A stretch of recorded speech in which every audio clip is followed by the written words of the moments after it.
Miles Laboratories, makers of Alka-Seltzer, bring you another visit with Fibber McGee and Molly.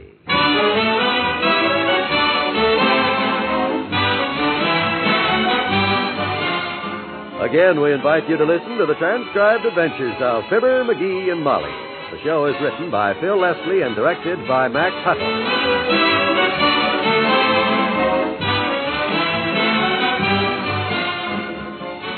We'll see what's going on in Wistful Vista shortly.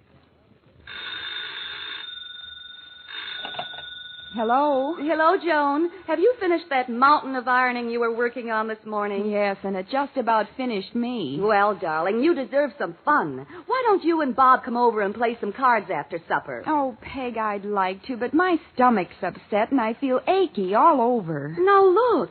Fun is good for you. You just take some Alka-Seltzer right now, and by dinner time, you'll be ready to enjoy a little fun. Yes, and she will. You see, Alka-Seltzer tablets dropped into a glass of water fizz and become a liquid way to relief. Now, starting with a liquid is wise, because anything else you swallow has to be changed by your body into liquid form before it can help you. So, for headache, upset stomach, or general achiness, take the medicine that's so refreshing. Take Alka-Seltzer.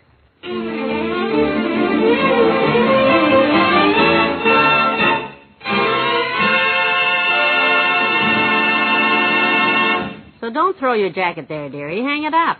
And take your hat off the floor, Lamb. I've got the house spick and span, and I want to keep it that way till she gets here. Okay, Tootsie. You know me. Old John J. Helpful himself. That's yes, John. Any little thing I can do to help my wife keep me from littering up the love nest, I'm only too glad. Who'd you say is coming? The president of the garden club, Mrs. Flora Compost. The Mrs. Compost. Oh. She the one that lives in that great big house out at Vista Heights? The one that her husband got rich in the fertilizer business?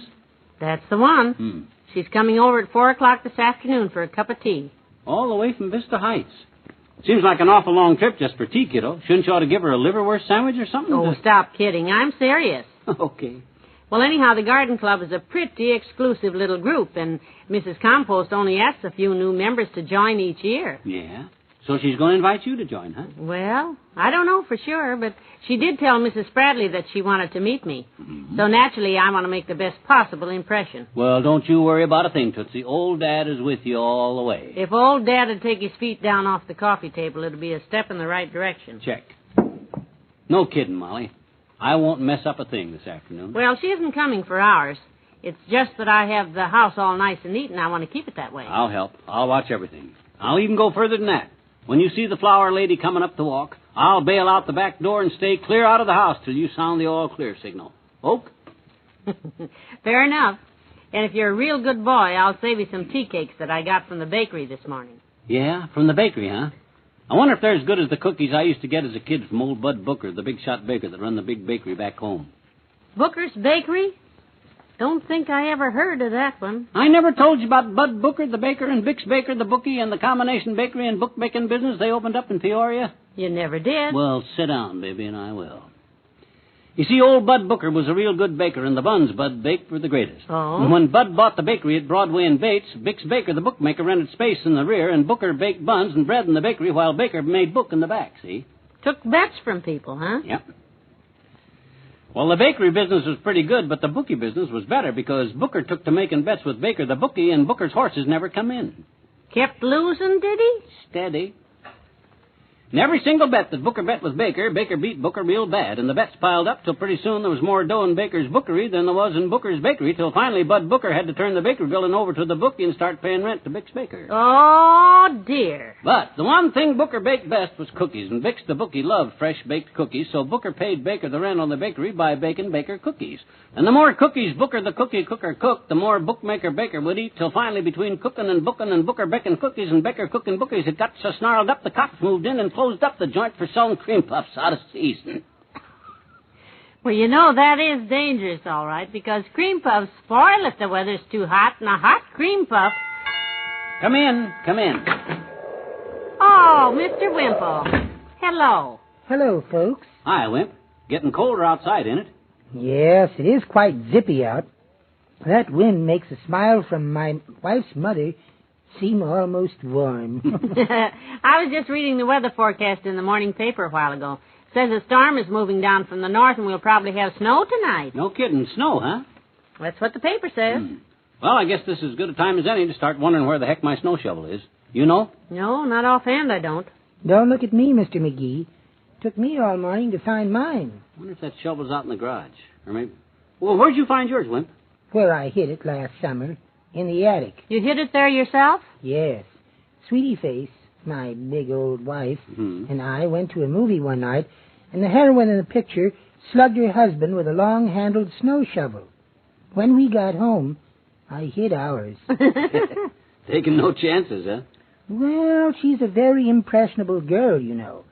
After we saw the opera last year, she didn't yell at me for a week.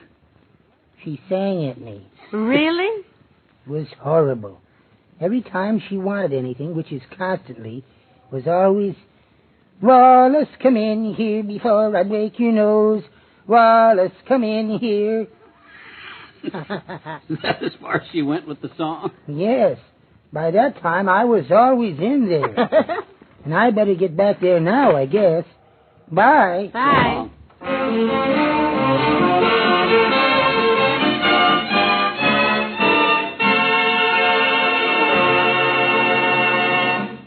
In just a moment, we'll try to straighten out the McGees.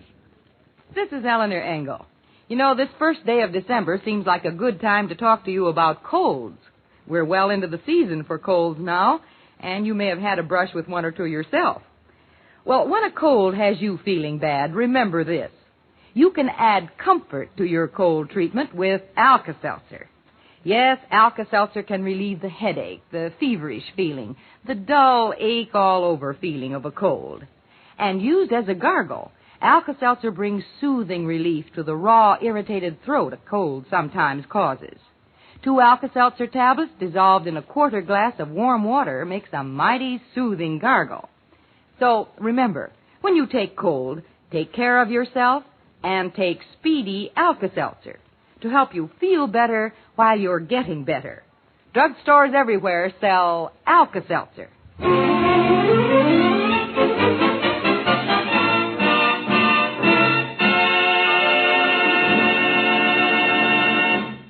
Three o'clock. She won't be here for an hour yet. I'll put the tea on about 5 minutes to 4. That's the darndest thing, Molly. I wonder who the heck has got my snow shovel. You looked in the garage, huh? Yeah, it's not there. I went down the alley to Teeny's house, too, but her folks haven't seen it either. Les Nelson isn't home, so it could be there, but I don't know if I ever... Well, don't worry about it. And pick your jacket up and hang it up again, will you? Let's keep the house neat. I spent all the morning getting it straightened up. Is that her, that Mrs. Compost? Because I'll duck out the No, back. no, not due for an hour yet. Come in. Oh, hello, Dr. Gamble. Hiya, Molly. And good afternoon to you, Quince Face. Hi, Skin Stitcher. I hear you're doing some wonderful work at the hospital these days. Well, thank you. I don't know what you Did you hear about Doc's new discovery, Molly? Uses sound to cure his patients. Huh? Sound? Yeah. Over at the hospital, they say no matter how sick their patients are, the minute they hear the sound of Doc Gamble closing the door to go home, they feel better immediately. Oh, McGee.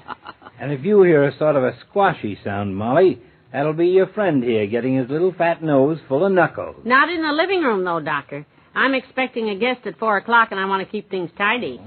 Don't worry about him poking me in. Hey, incidentally, Doc, is my snow shovel over at your house? Paper says snow tonight. Your snow shovel? Yeah. Nope.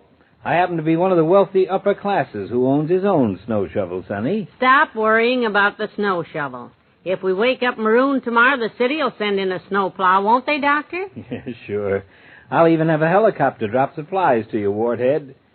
In fact, if you'll stand outside there, I'll have them drop the supplies on you.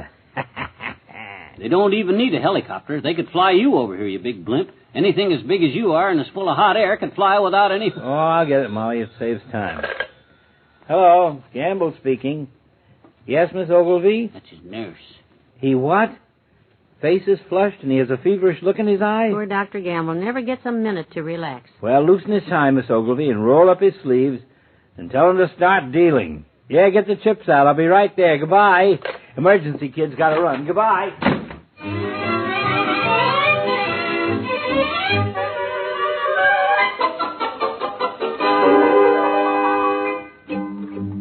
Yes, Mabel, that's right.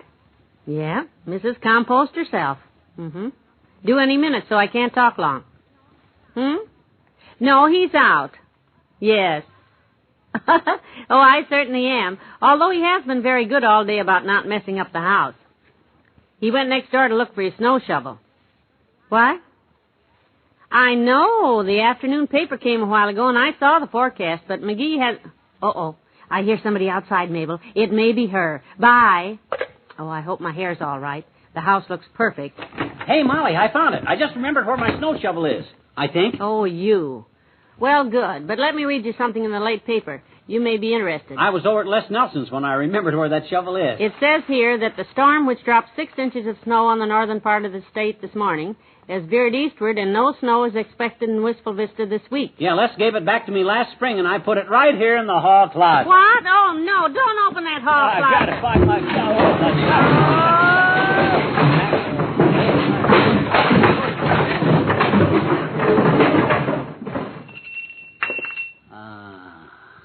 There's my old snow shovel.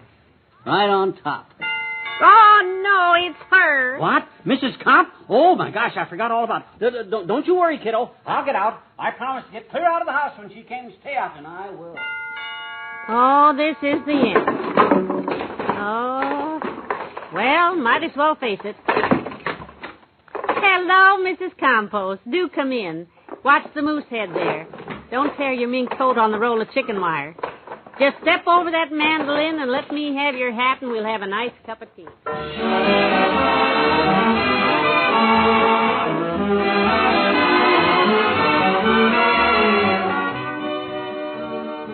Fibber and Molly have a final word for you to come.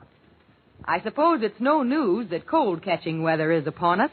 And if you're feeling the unpleasant effects of cold discomforts, and you don't know about Tabson, then here's really good news for you. Tabson, Tabcin, can help you. Yes, Tabson can relieve the sniffles, sneezes, watery eyes, feverish feeling, headache, and general aches and pains. What's more, you can take Tabson at any stage of a cold. You'll be delighted with the wonderful way Tabson brings relief in colds. Buy some at your drugstore in the bright red package. Tabson.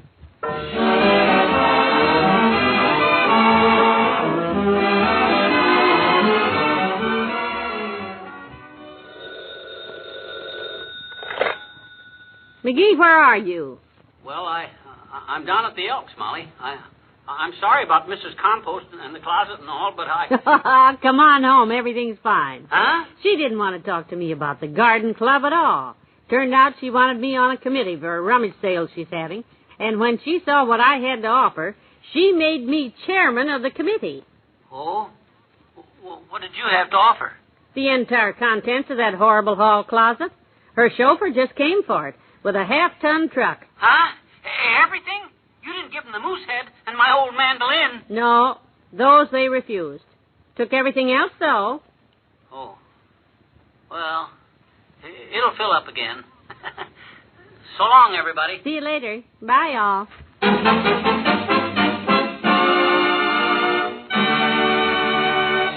Fibber McGee and Molly, transcribed, is brought to you Mondays through Fridays at this time by Miles Laboratories, makers of Alka-Seltzer.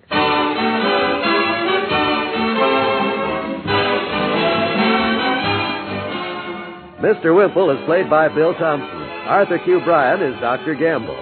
Well, tomorrow, the McGees have a little trouble with a dog. Listen in for an amusing quarter hour. This is John Wall speaking.